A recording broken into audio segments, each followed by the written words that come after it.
Hi అండి, welcome to RR collection అండి. నేను సుహాసిని. ఇప్పుడు ఈరోజు మన స్పెషల్ ఏంటంటే మినప సున్నుండలండి. చిన్నపిల్లల నుంచి పెద్దవాళ్ల వరకు ఎవరైనా ఇష్టపడే సున్నుండలండి. ఇవి చాలా ఈజీగా చేసేసుకోవచ్చు, భలే టేస్టీగా ఉంటాయి. ఇవి చూడండి ఎంత బాగున్నాయో.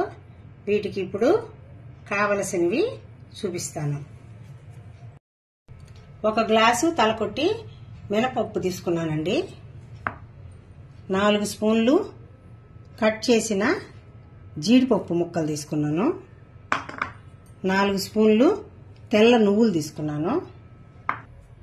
ఇప్పుడు స్టవ్ ఆన్ చేసుకొని ఒక బాండిల్ పెట్టుకున్నానండి. అందులో ఈ మినపప్పు పోసేసి సన్నగా సిమ్లో దీన్ని ఎర్రదోరలుగా వచ్చే వరకు, బ్రౌన్ కలర్ వచ్చే వరకు చిన్నగా వేపుకోవాలి. మంట హై ఫ్లేమ్లో పెడితే మళ్ళీ బాగుండదండి. సన్న ఫ్లేమ్లోనే పెట్టి చిన్నగా నీట్గా ఒక 10 నిమిషాలు పడుతుంది వేయించుకున్నాం. ఇప్పుడు ఈ మినపప్పు బాగా వేగిపోయిందండి.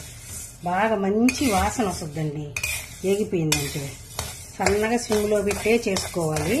ఇప్పుడు వేగిపోయింది, ప్లేట్లోకి తీస్తున్నాను.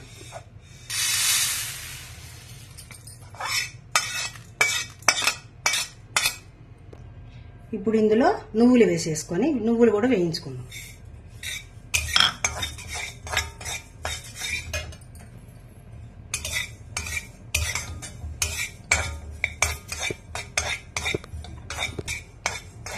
నువ్వులు కూడా బాగా వేగిపోయినాయండి. మరీ ఎక్కువ కూడా వేగకూడదు, వేగితే మళ్ళీ చేదు వస్తుంది. ఇవి మాత్రం వేగితే చాలు.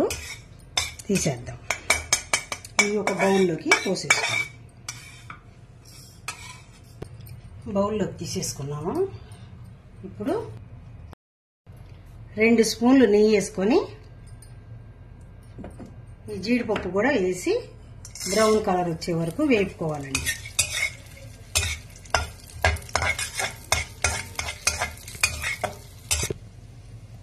ఇప్పుడు జీడిపప్పు కూడా వేగిపోయింది. స్టవ్ ఆఫ్ చేసి ఇది కూడా ఒక బౌల్లోకి తీసుకుందాం. ఇప్పుడు మినపప్పు చల్లగా అయిపోయిందండి. ఇది మనం సపరేట్గా మిక్సీకి పట్టుకుందాం. 1 గ్లాసు మినపప్పు కదండి తీసుకున్నాను.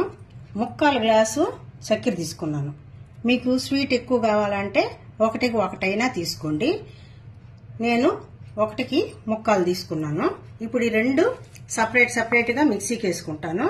మెత్తగా వేసుకోకుండా కొంచెం బరగ్గా వేసుకోవాలండి. ఇప్పుడు ఈ విధంగా బరకగా కొంచెం పట్టుకున్నానండి మినపప్పు. అదేవిధంగా చక్కెర కూడా కొద్దిగా బరగ్గా పట్టుకున్నాను. ఇప్పుడు ఈ 2 కలిపేస్తున్నాను.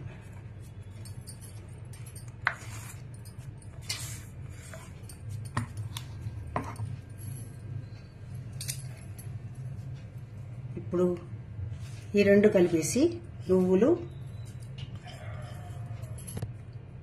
ఇప్పుడు వేయించి పెట్టుకున్న జీడిపప్పు ముక్కలు అన్నీ కలిపేసి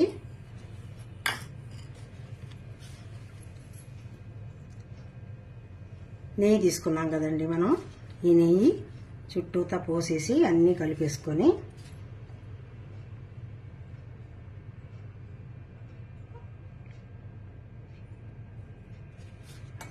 అన్నీ మిక్స్ చేసుకుందాం.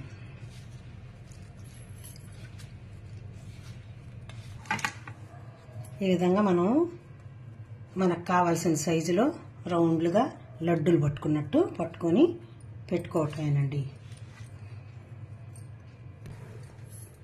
ఈ విధంగా అన్ని లడ్లు పట్టేసుకోవాలండి. ఇవి కొంచెం బాగా ఆరిన తర్వాత ఏదన్నా బాక్స్లో స్టోర్ చేసుకుంటే బాగుంటాయి. స్టోర్ చేసినవి 15 రోజులు, 1 రోజులు ఏం కావండి. వయసు అయిపోయిన వాళ్ళు, పిల్లలు అందరూ తినొచ్చు. ఎముకలకి మంచి బలం అండి. దీనిలో వాడిన పదార్థాలు నువ్వులు, మినప్పప్పు, జీడిపప్పు, నెయ్యి అన్ని బలమైన పదార్థాలు. గర్భంతో ఉన్న అమ్మాయిలకి రోజు 1 గాని 2 గాని పెడితే మంచి పుట్టే బిడ్డలు మంచి ఫిజిక్ తో పుడతారు. పుట్టిన తర్వాత హైట్ బాగా ఉంటారు. మెచ్యూర్ అయిన పిల్లలకి నడువులకి మంచి బలం అండి. మీరు తప్పకుండా ట్రై చేయండి. ఇది మీకు నచ్చినట్టయితే లైక్ చేయండి, షేర్ చేయండి, సబ్స్క్రైబ్ చేయండి. బాయ్ అండి. నెక్స్ట్ ఇంకో వీడియోతో కలుస్తాను.